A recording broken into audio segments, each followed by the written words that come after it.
Capítulo 3, verso 1.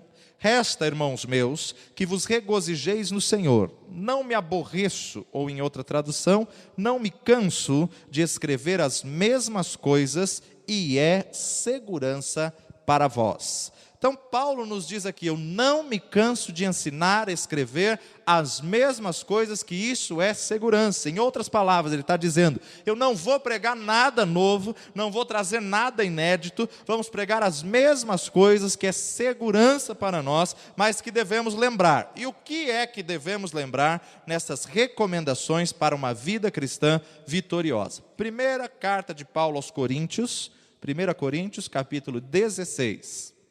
1 Coríntios, capítulo 16.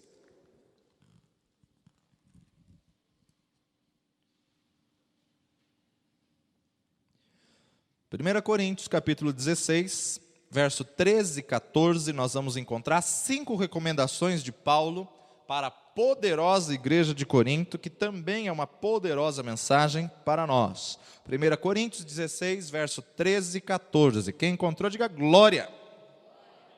13 e 14.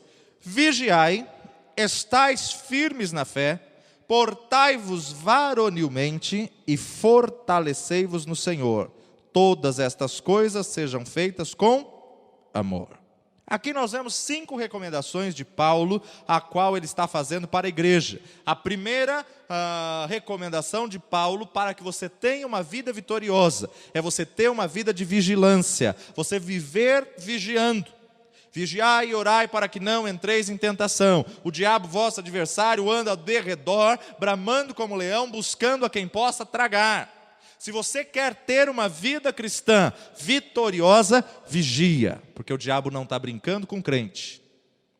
E nós temos que tomar cuidado, amados, porque Satanás é sujo, é astuto, e ele prepara laços e ciladas, aonde ele sabe que é a tua fraqueza, aonde ele sabe que é o teu ponto fraco. Então a primeira recomendação de Paulo, para você ter uma vida cristã vitoriosa, esteja atento, vigia, esteja percebido, um estado contínuo de alerta, um estado contínuo onde você tem que ter uma percepção para um estado contínuo do que está acontecendo no mundo espiritual. Estamos vivendo uma batalha nos ares, uma batalha no mundo espiritual continuamente.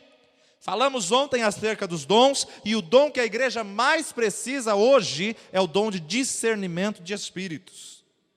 Porque estamos vivendo um momento que você não sabe se é a pessoa, se foi um demônio, se foi um espírito maligno, ou se foi ruindade da pessoa mesmo. E nós precisamos estar vigiando para discernirmos, porque o espírito maligno, o demônio, você repreende, resiste em nome de Jesus, ele tem que sair. Agora, alma, não dá para você expulsar em nome de Jesus, porque a alma não vai sair da pessoa. O demônio, ele tem que ouvir a voz do servo de Deus, e você como servo de Deus, com autoridade, você vai ordenar, em o nome de Jesus eu te ordeno, sai! E ele sai. Agora a alma, você já não pode fazer o mesmo. Porque se a alma sair da pessoa, a pessoa morre. Então não vai ficar expulsando a alma por aí. Primeiro, porque o Senhor não vai ouvir sua oração. E segundo, porque não é assim que se trata problemas da alma. E nós temos que entender, amados, a importância da vigilância. O próprio Senhor Jesus instruiu os seus discípulos a estarem continuamente em estado de alerta. Vigiai. Vigiar por quê? Por causa da sua natureza. A única coisa que a palavra de Deus, que Deus nos alerta para que possamos fugir, é por aquilo que é mais forte do que nós. E a única coisa que é mais forte do que nós é a nossa própria natureza. Ou seja, fugir da prostituição. Todo pecado que o homem comete é fora do corpo, mas o que se prostitui comete o pecado contra o seu próprio corpo. Isso está em 1 Coríntios, capítulo 6, verso 18. 2 Timóteo, capítulo 2, verso 22. Foge também dos desejos da mocidade e segue a justiça, a fé, o amor e a paz com que um coração puro invocam a Deus. Muitas pessoas estão sendo engodadas pelo pecado, porque não estão vigiando. Vigiar, meu amado, não é somente na área sexual. Como servos de Deus, como homens, mulheres, nós temos que vigiar em todas as áreas. Vigia com o que você está ouvindo, com o que você está dando ouvido. Tem um monte de gente fazendo fofoca, calúnia, difamação. Meu amado, desde quando gente é gente, isso sempre existiu. Agora, o peso do pecado daquele que faz a fofoca, a calúnia, a difamação, é o mesmo peso de pecado para aquele que dá ouvido. Ninguém vai falar para quem não está ouvindo. Então nós temos que estar vigilantes, vigiar por causa da nossa natureza. Tiago, ele alerta toda a igreja que aquele que consegue governar a língua, consegue governar todo o seu próprio corpo. Por quê? Uma pequena chama incendeia a floresta inteira. E quantas pessoas não estão vigiando com as palavras que falam? Quantas pessoas não estão vigilantes com a língua? Toma cuidado, vigia. Vigia por causa da tua natureza, vigia por causa do diabo. Porque sede sóbrios, vigiai. Porque o diabo, vosso adversário, anda em derredor, bramando como leão, buscando a quem possa tragar. Se você, como servo de Deus, quer ter uma vida cristã vitoriosa, você precisa estar em estado contínuo de alerta. Não fica brincando de pecar. Não fica tentando o tentador. Tem gente que vê a tentação e fala, não, eu vou resistir, eu vou aguentar, é mais um pouquinho só, é mais um pouquinho, quando vê, caiu. Então toma cuidado, meu amado. Primeira grande recomendação de Paulo: Jesus, o verbo encarnado, o homem, o Deus que deixou a sua glória e veio a esta terra, andou, caminhou entre nós, ele precisou estar constantemente em estado de vigilância. Mesmo sendo o verbo encarnado, mesmo sendo Deus, Satanás não poupou tempo para tentá-lo, não poupou tempo para persuadi-lo, então ele precisou estar atento. E veja como Satanás é sujo e astuto, tentou Jesus justamente pela própria palavra de Deus. Mas não está escrito aos seus anjos dar a ordem a teu respeito? Lança-te daqui para baixo e seus anjos vão te pegar. Meu amado, Satanás conhece a palavra de Deus e ele pode usar uma meia-verdade, como que foi a estratégia que ele usou para tentar, para enganar a Eva. Não foi assim que disse o Senhor?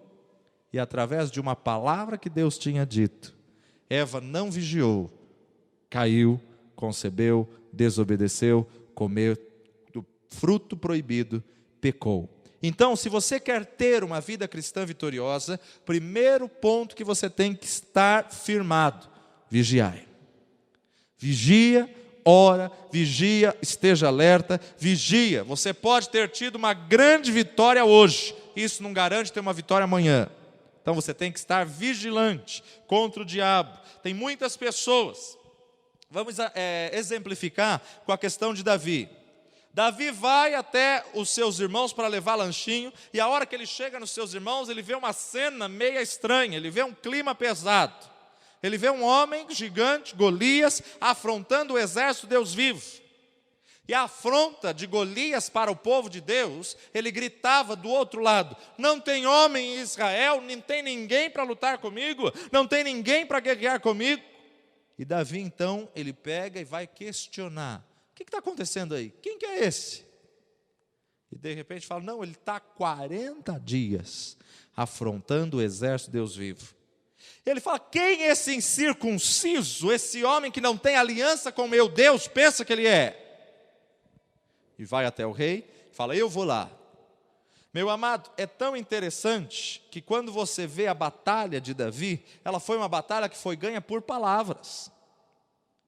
Davi, ele declarou: tu vens a mim com espadas e lanças, mas eu vou contra ti em o nome do Senhor dos exércitos. E nessa força, nessa convicção, nessa autoridade, nessa sabedoria ele foi. E meu amado, é algo aqui que a gente precisa estar alerta. Davi, ele lança a sua funda, ele lança a pedra, o tiro vai certeiro, pega na testa do gigante, o gigante cai. Só que o homem de Deus tinha que estar vigilante. O que tem acontecido é que muitos cristãos têm a ousadia para desafiar, para afrontar Satanás e até para atacar a pedra. E a hora que o gigante cai, começa a dançar, pular, festejar: o gigante caiu, o gigante caiu, o gigante caiu. Meu amado, o fato do gigante ter caído não soluciona o problema. Davi precisou correr, arrancar a espada do próprio gigante e cortar a cabeça do gigante para que aquele gigante não se levantasse mais. Porque se Golias se levantasse daquela queda, ele teria estraçalhado Davi. E muitas pessoas não estão vigiando depois que derrubam Golias. Você derrubou Golias, você precisa vencê-lo. Muitas pessoas têm ousadia até derrubar Golias. E num português bem claro, tem cutucado o cão com vara curta. Vai, atormenta Golias, Golias fica mais furioso, e aí Satanás se levanta numa força, numa fúria, porque você feriu o reino de Satanás, mas não decepou a cabeça. Claro que isso espiritualmente, não vai sair decepando cabeça de crente por aí. Só que Davi, ele tinha que estar vigilante.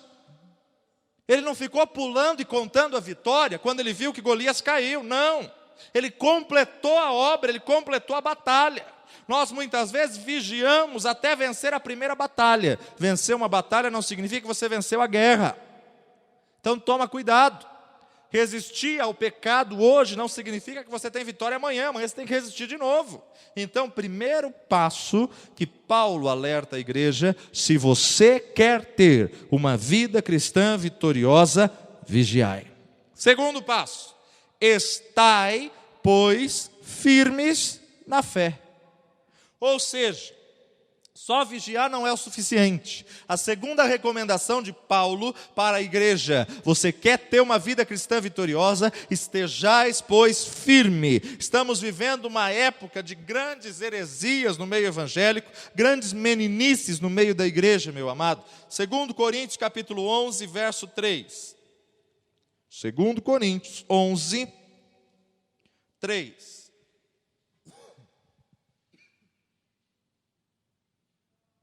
Mas temo que assim como a serpente enganou a Eva com a sua astúcia, assim também sejam de alguma sorte corrompidos os vossos sentidos e apartem-se da simplicidade que há em Cristo Jesus. Em outras palavras, não se aparte da simplicidade do Evangelho. Demônio, você expulsa em nome de Jesus. Sai, acabou. Tem um monte de gente aí fazendo uma série de teologias para libertação, para expulsar demônio. Meu amado, demônio depende da autoridade que você tem em Cristo Jesus. Há muitas pessoas que estão querendo reinventar um evangelho. Então toma cuidado com o que você tem visto, com o que você tem ouvido. Toma cuidado, fica firmado na revelação da palavra de Deus. Paulo estava vivendo um contexto difícil. Paulo estava sendo perseguido, Paulo estava sofrendo uma luta. A perseguição, meu amado, que você sofre hoje, Paulo também sofreu, e numa dimensão muito maior, que era uma perseguição física. Estão querendo perturbar, e Paulo já sabia disso, mas ele declara não somente à igreja, ele declara uma verdade a ele: estai, pois, firmes na fé. O que mais falta na igreja de hoje é convicção. Você fica 20 anos dentro de uma igreja, crendo, ouvindo e pregando. Ele levou sobre si todas as nossas enfermidades. O castigo que nos traz a paz estava sobre ele. Pelas suas pisaduras fomos curados. Você fica 20 anos ouvindo uma verdade da palavra de Deus. A primeira notícia que o médico te dá: olha, teu caso é grave. Você joga fora 20 anos de crença, você joga fora 20 anos de palavra por uma mentira de Satanás, você joga fora 20 anos por um laudo, por um diagnóstico, por um sintoma. Meu amado, nós temos que crer, ainda que você tenha sintomas diferentes, ainda que as circunstâncias digam o contrário, nós não vivemos daquilo que vemos, mas nós temos que viver daquilo que cremos. Eu creio que o Senhor levou sobre si toda enfermidade. Essa enfermidade não é minha. Sai em nome de Jesus. Convicção de fé. É fácil você ter fé que o Senhor vai curar quando você não tem nenhuma enfermidade. É fácil você ter fé para dizer que o Senhor vai prosperar quando você tem todas as contas pagas. É fácil dizer que Ele é Jeová Jirê quando está tudo bem. Mas é justamente na adversidade que a sua fé é colocada em prova. É justamente na hora da dor, na hora da dificuldade, que você vai declarar: eu sei que o Senhor levou sobre si essa enfermidade, não é minha, não me pertence, e eu creio na cura, e eu recebo a cura, em o nome do Senhor Jesus Cristo. Estamos no mundo, mas não somos do mundo. Paulo, ele sabia que as pessoas queriam perturbá-lo. Paulo sabia que as pessoas começaram a dizer: esse homem enlouqueceu, está pregando que aquele homem que nós crucificamos ressuscitou e está vivo, nós matamos aquele homem. Paulo, meu amado, ele começa a declarar, e quando você vê que Paulo foi preso, Paulo foi depor diante de Festo, diante de Herodes, diante de todos os outros governadores e reis, Paulo declara: qual tem sido o meu pecado, qual tem sido a minha falha? E eles declaram: a tua falha, teu pecado é você dizer que aquele homem ao qual crucificamos ressuscitou. O evangelho é loucura para aqueles que não creem. Mas você, como servo de Deus, que crê que Jesus Cristo veio a esse mundo, morreu e ao terceiro dia ressuscitou, está vivo e vai voltar para buscar a sua igreja gloriosa, sem mancha nem mácula, ao mundo parece loucura, mas para você, estai, pois, firmes na fé. Estamos vivendo um tempo de grande questionamento. Aonde está Deus com todas essas catástrofes? Ainda hoje nós respondíamos alguns e-mails a essa questão.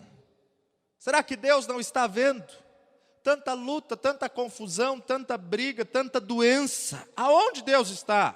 Meu amado, Deus permanece no mesmo lugar que Ele estava quando o mundo estava crucificando seu Filho Jesus. Ele é Deus, Ele é soberano. E o homem tem colhido hoje o que o homem semeou em séculos, séculos e séculos e mais séculos.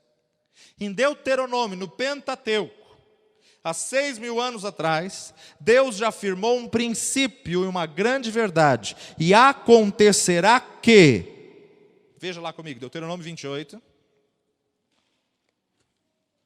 16, se eu não me engano, vamos lá. Deuteronômio 28, 15.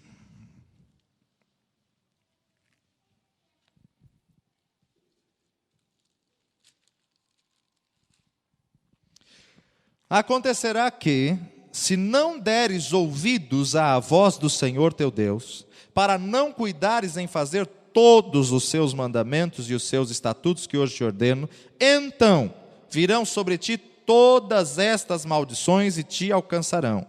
Maldito serás tu na cidade, maldito serás no campo, maldito o teu cesto e a tua amassadeira, maldito o teu fruto do teu ventre, o fruto da tua terra, a criação das suas vacas, febre aftosa, os rebanhos das tuas ovelhas, maldito serás ao entrares, maldito serás ao saíres. O Senhor mandará sobre ti a maldição, turbação e perdição em tudo que puseres a tua mão para fazer, até que sejas destruído e até que repentinamente pereças por causa da maldade das tuas obras com que me deixastes. O Senhor te ferirá com pestilência, até que te consuma da terra a qual passas a possuir. O Senhor te ferirá com tísica, com febre, com quentura, com ardor, com secura, com destruição das sementeiras, com ferrugem, e te perseguirão até que pereças. Os teus céus que estão sobre a cabeça serão de bronze, e a terra que está debaixo de ti será de ferro.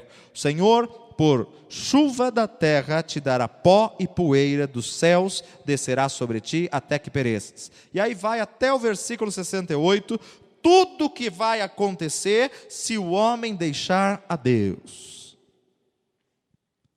A humanidade se desviou de Deus, a humanidade está achando que ela própria é Deus, se desenvolvendo para ser Deus. A humanidade, ela saiu dos princípios de Deus e hoje ela está pagando a consequência do pecado.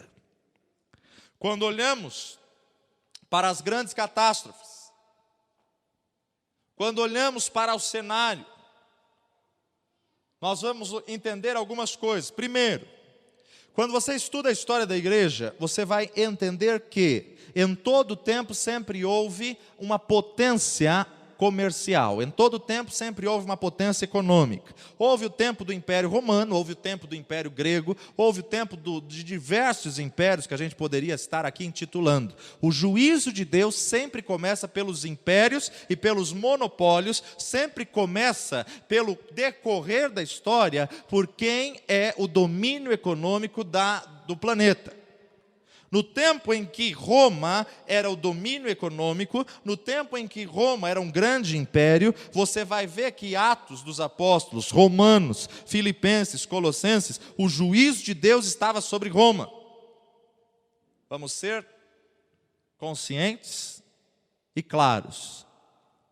O domínio hoje da economia mundial é Estados Unidos. A nação que mais tem sido atacada com furacão, que mais tem sido atacada com catástrofes, que mais tem sido atacada com desastres ecológicos aí da natureza, é Estados Unidos. Deus apenas está mostrando o seu juízo.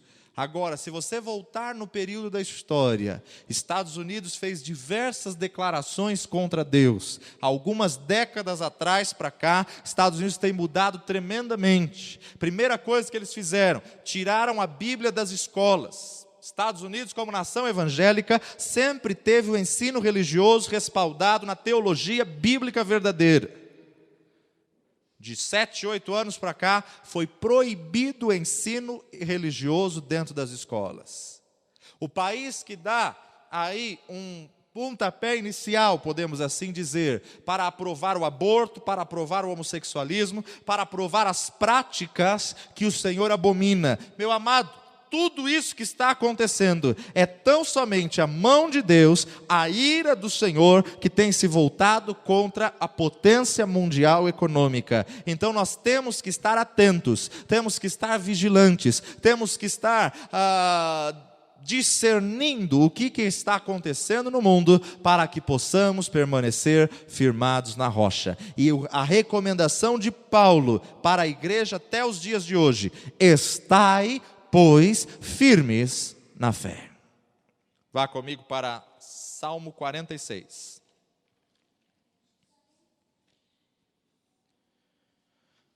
Salmo 46.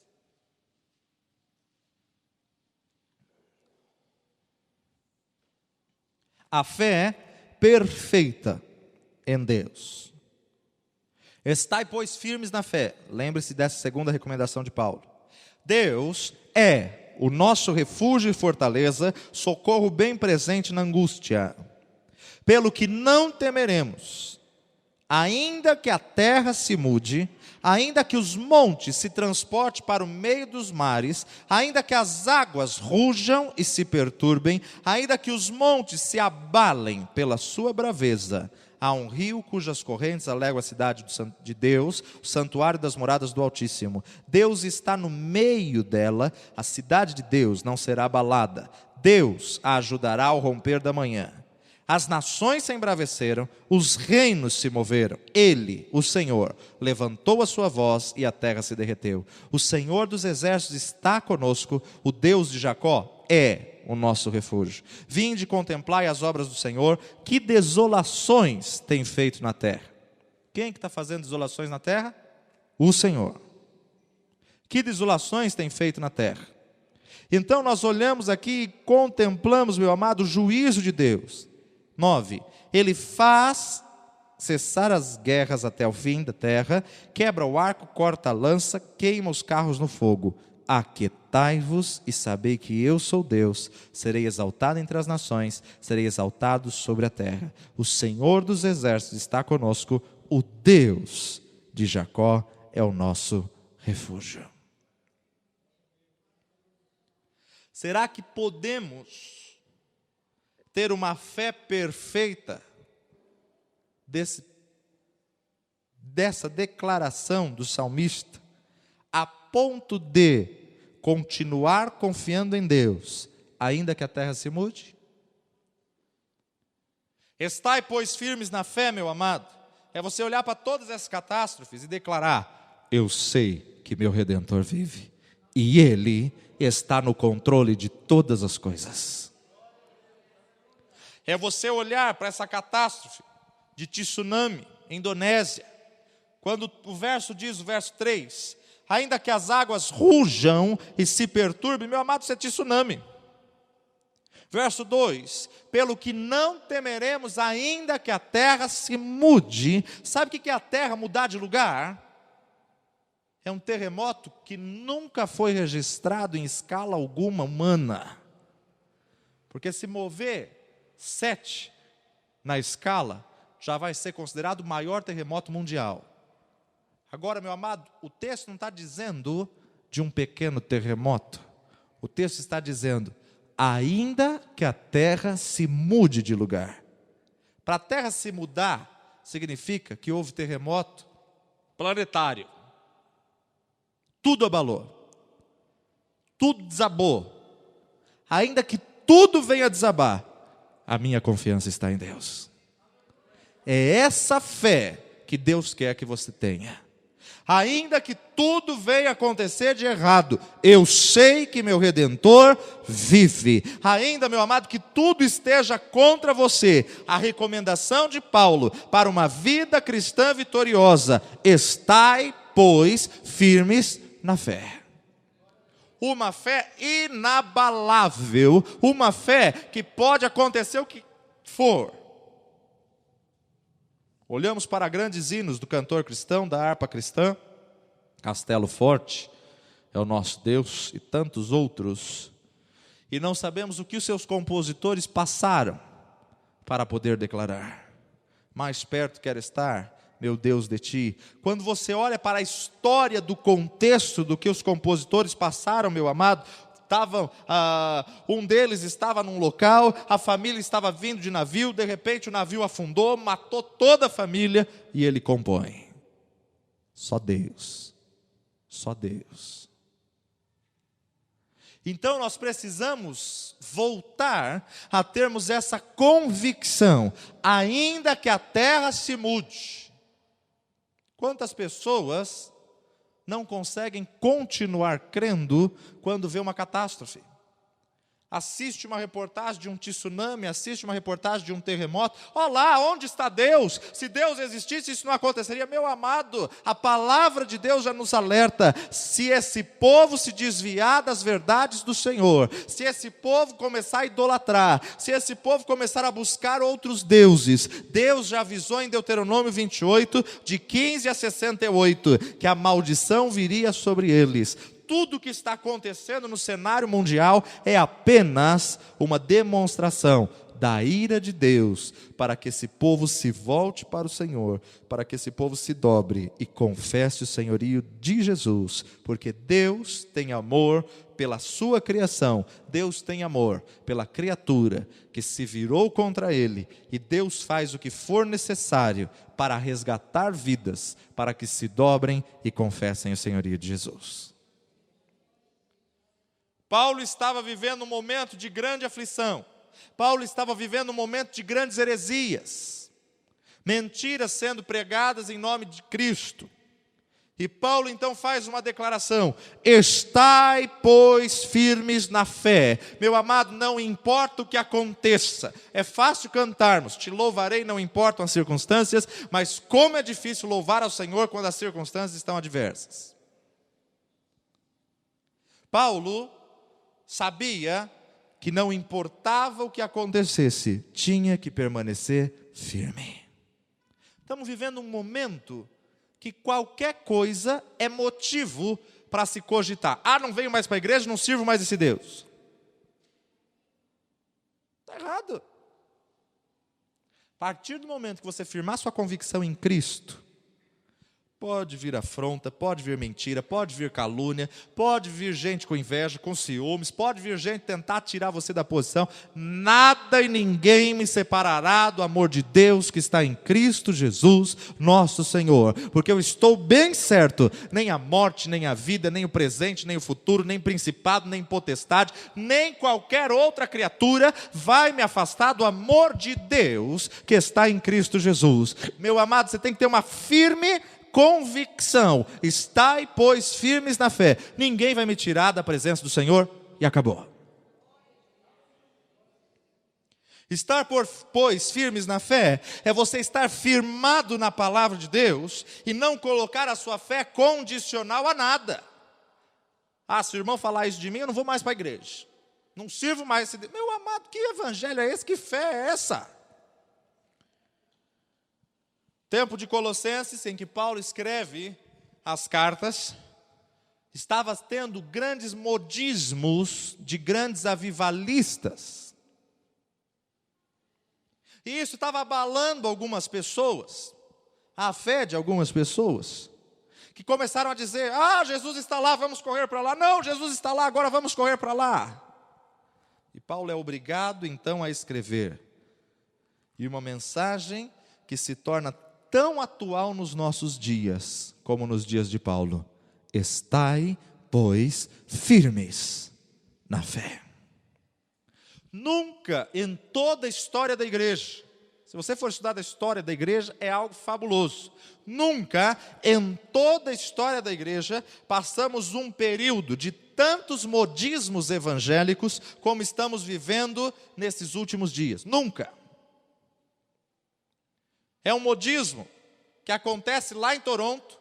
Um bando de pastor sem direção, sem visão, sem discernimento nenhum, vai tudo para lá e quer trazer aquele modismo para a igreja brasileira. Absurdo. Vão para Toronto, uma descarga de poder, e a pessoa recebe, cai, segura a descarga de poder, e de repente vem para o Brasil e quer trazer os modismos. Não estamos aqui questionando se é de Deus ou não, mas, meu amado, Deus, ele é tão tremendo que ele tem uma porção para cada um. Você não precisa ficar pegando porção de outros. No modismo de Toronto houve de tudo. Agora, poucos meses atrás, pessoas rodeando de 4 a igreja, dizendo que receberam uma unção do leão, e ficam engateando de 4. Ai, é o mover de Deus. Que mover é esse?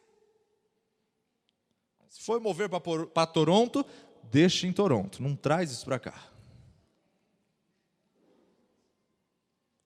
De repente, no meio de um culto, levanta um e sai voando como águia. O que é isso? Não voarão como águias, subirão e não se cansarão. O Senhor me deu a unção da águia. Meu amado, quanto besterol. Quantas coisas têm sido pregadas. Então toma cuidado. Modismos, e de repente você olha e o modismo passa e ninguém mais fala nada. Fizeram um auê na questão de G12. A última declaração que nós lemos é que o G12 acabou, não tem mais. E todas as igrejas que entraram no modismo do G12 agora, como ficam? Todas as igrejas que assumiram e adotaram, tiraram seus cultos para adotar o G12, e agora acabou, por quê? Porque era modismo, era coisa da moda. Então, meu amado, toma cuidado, coisas objetivas, coisas secundárias, culto específico para o dente de ouro, culto específico para emagrecimento, venha para o culto e saia com alguns quilos a menos. Teve essa propaganda, você acredita nisso? Jesus pode fazer? Pode. Mas isso não é prioridade do evangelho. Um evangelho sem renúncia não é evangelho. Renúncia é um preço a ser pago. Como diz o louvor aí da Batista da Lagoinha, ainda existe uma cruz, ainda existe um preço a pagar. Ou seja, devemos entender um evangelho que não transforma, um evangelho que não muda, um evangelho cheio de pecado, cheio de falha, cheio de erro, de jugo. Um evangelho, meu amado, sem renúncia, não é evangelho. Então nós precisamos tomar cuidado. Lucas capítulo 9, verso 23. Lucas 9, 23. Estou ainda dentro do segundo ponto. Estais, pois, firmes na fé. Lucas 9, 23.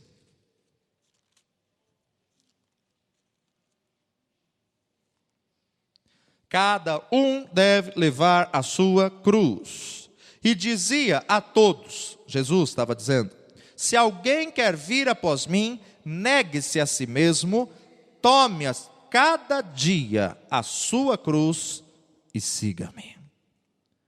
Quanta gente quer seguir Jesus, mas deixar a cruz para trás?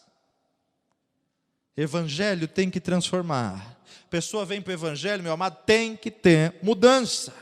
Vem para o Evangelho e continua pecando, continua adúltero, continua brincando com o pecado, meu amado, um monte de crente trambiqueiro. Isso é grave. E pior, nem sei o que é pior. Se o pior são os trambiqueiros ou se o pior são os que, porque aquele é crente, é assim, não vou mais para a igreja. Não sei qual dos dois que é pior. Onde está firmada a sua fé?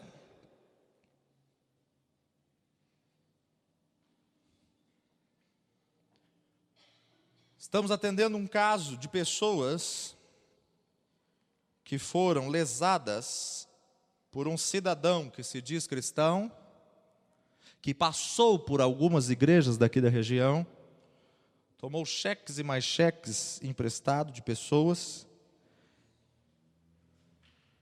e é estelionatário. Se diz crente. Meu amado, nem tudo aquilo que se diz que é crente de fato. Agora, a sua fé, ela não pode estar firmada em cima dos maus testemunhos. A sua fé tem que estar firmada em Jesus. Porque eu estou bem certo que nada e ninguém me separará do amor de Deus que está em Cristo Jesus. A tua fé tem que estar nele. Então toma cuidado. Evangelho tem que causar mudança, tem que transformar, senão não é evangelho. Evangelho traz boas novas, traz transformação de vida. Jesus está de braços abertos, não importa qual seja o pecado. Ele ama o pecador, mas ele abomina o pecado. Gálatas capítulo 1, verso 8 e 9. Gálatas 1, 8 e 9.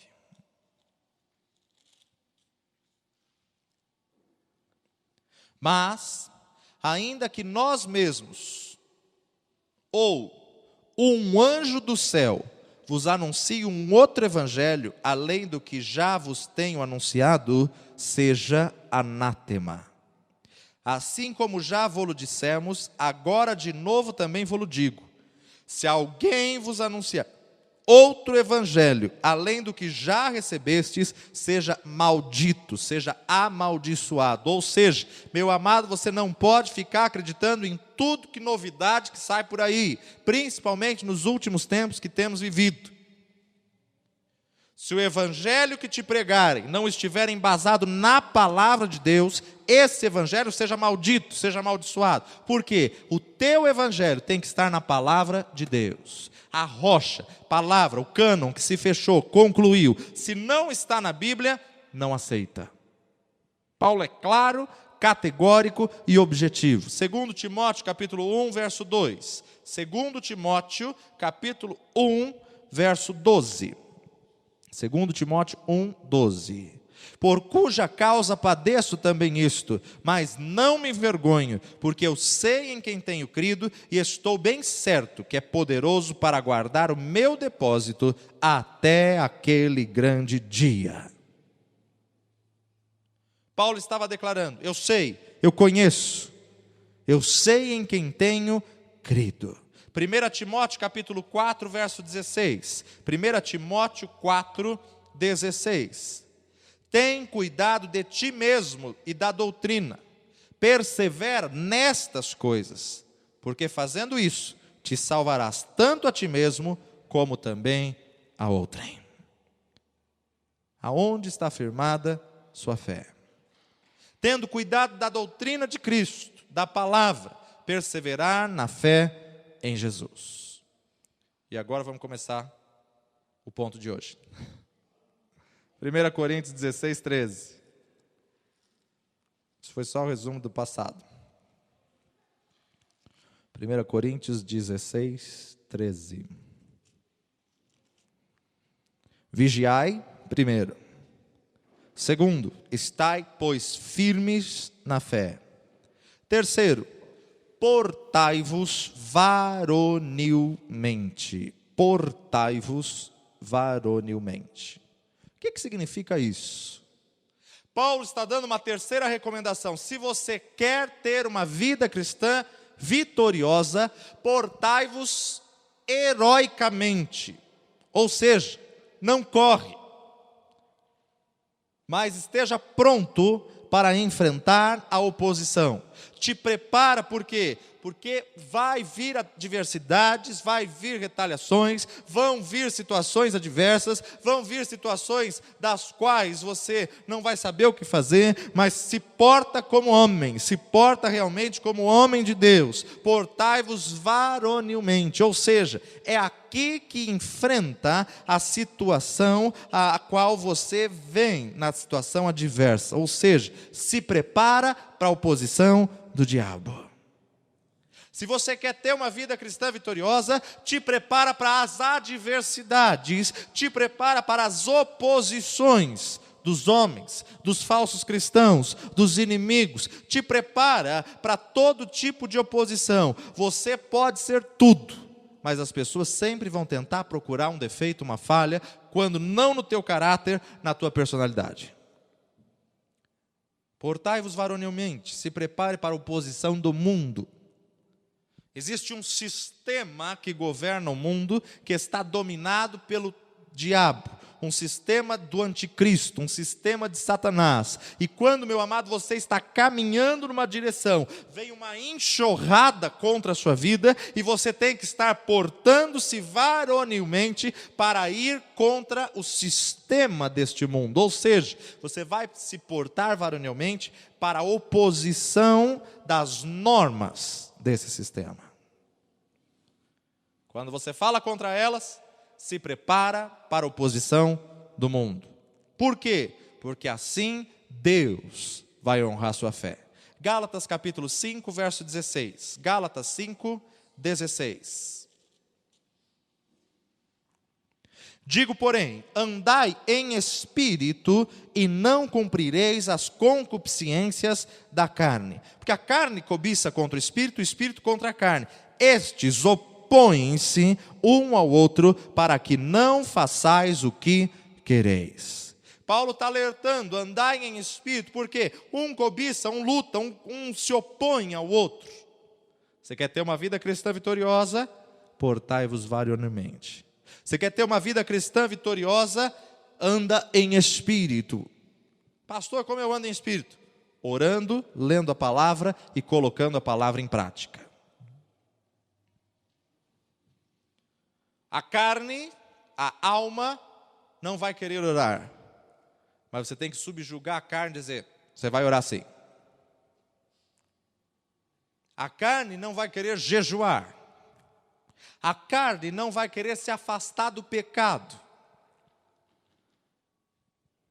A carne cobiça contra o espírito e o espírito contra a carne. O diabo lança tentações, lança pensamentos, e você tem que se recusar a aceitar a informação que o diabo está lançando.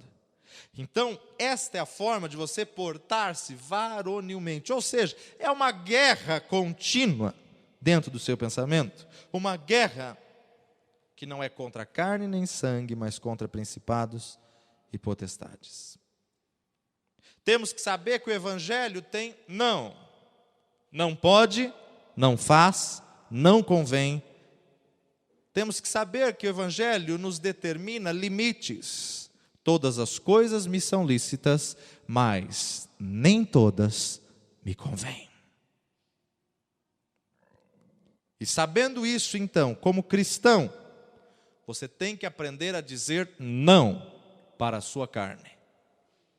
Você tem que aprender a dizer não para a tentação. Você tem que aprender a dizer não para os pecados. Você tem que aprender a dizer não para a raiva, para o ódio. Você tem que aprender a dizer não para os ciúmes, para a inveja. Você tem que aprender a dizer não para os sentimentos carnais. Ou seja, eu não vou aceitar esse ódio do meu irmão. Eu não vou aceitar essa raiva, essa falta de perdão. Ainda que você tenha toda a razão. Se você quer ter uma vida cristã vitoriosa, aprenda a dizer não para você mesmo. Se você olhar humanamente, mas fulano te pisou, fulano te humilhou, fulano fez isso, fez aquilo outro. Perdoai, assim como vosso Pai que estás nos céus vos perdoa. Ou seja, eu vou dizer para minha alminha, você não vai ter raiva dele. Você não vai alimentar um ódio. Você não vai alimentar o que o diabo quer que você alimente. Então, amados, se você quer uma vida cristã vitoriosa, você tem que viver varonilmente. 2 Coríntios capítulo 4, 8, 9, só mais 3 textos. 2 Coríntios 4, 8 e 9.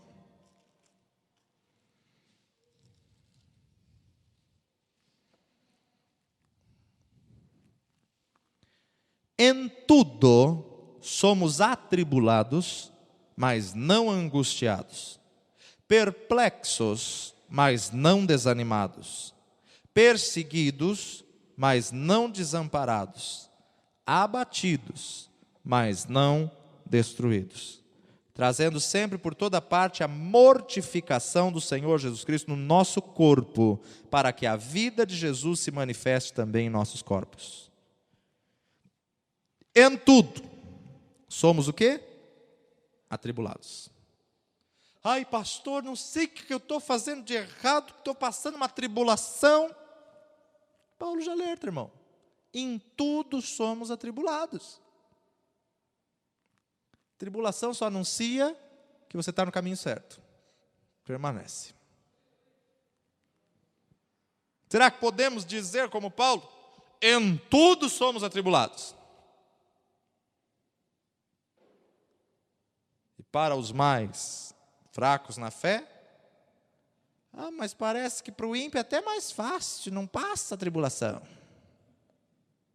Paulo está dizendo a crente cristão, se assumiu o compromisso com Cristo, em tudo somos atribulados, vírgula, mas não angustiados. Ou seja, você pode passar por tribulação, mas não deixa, se recusa a angústia entrar no teu coração. Somos atribulados, mas não angustiados. Vem o sentimento de angústia, eu rejeito isso em nome de Jesus, eu não sou angustiado. Posso passar pela tribulação, mas angustiado não. Segundo, em tudo somos perplexos. Bem abrangente, mas não desanimados.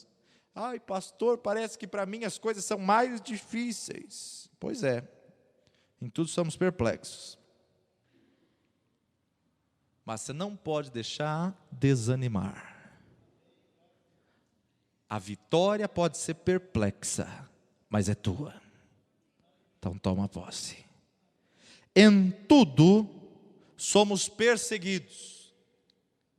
Pastor, nunca vi tanta perseguição na minha vida. Pois bem, agora você está no caminho certo. Valei-me. Quanta perseguição. Em tudo que a gente vai fazer é perseguido. Em tudo somos perseguidos, mas não desamparados. Está sendo perseguido? O Senhor está contigo. Está sendo perseguido no trabalho, está sendo perseguido dentro de casa, está sendo perseguido na família, está sendo perseguido na igreja. Deus está com você, Jesus não te abandonou, porque você pode estar na maior perseguição, mas não somos desamparados. Podemos até ficar abatidos. Nossa, como você está abatido? Claro, somos seres humanos, somos carne, espírito, alma e corpo, e esse corpo se abate. Em tudo somos abatidos, mas mesmo abatido, não somos destruídos. Você está abatido, mas você não está derrotado. Então levanta, porque a vitória é tua. Você está abatido, mas não destruído, porque o Senhor está contigo e Ele não te desamparou. Então se levanta nessa situação e vai até o fim, porque a vitória já é tua.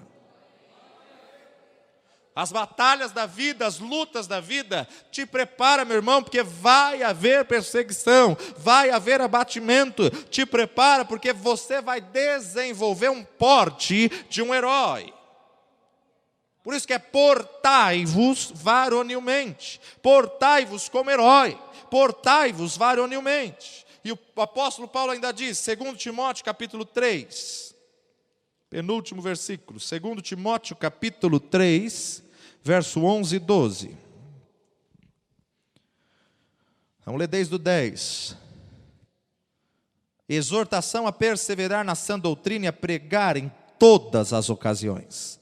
Tu, porém, tens seguido a minha doutrina, modo de viver, intenção, fé, longanimidade, caridade, paciência, perseguições e aflições, tais quais me aconteceram em Antioquia, em Icônio, em Listra.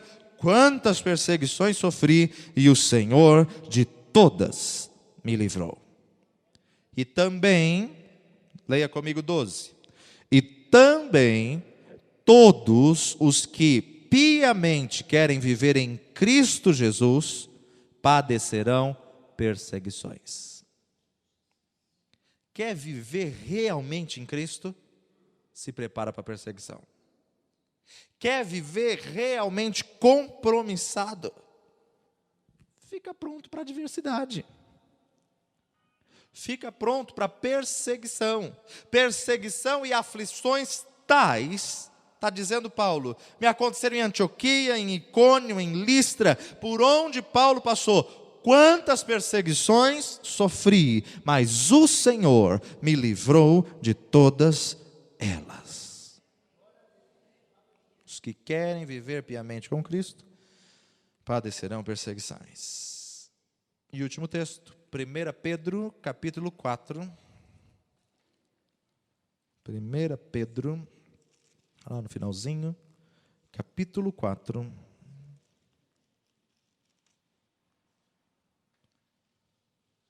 (12 a 14).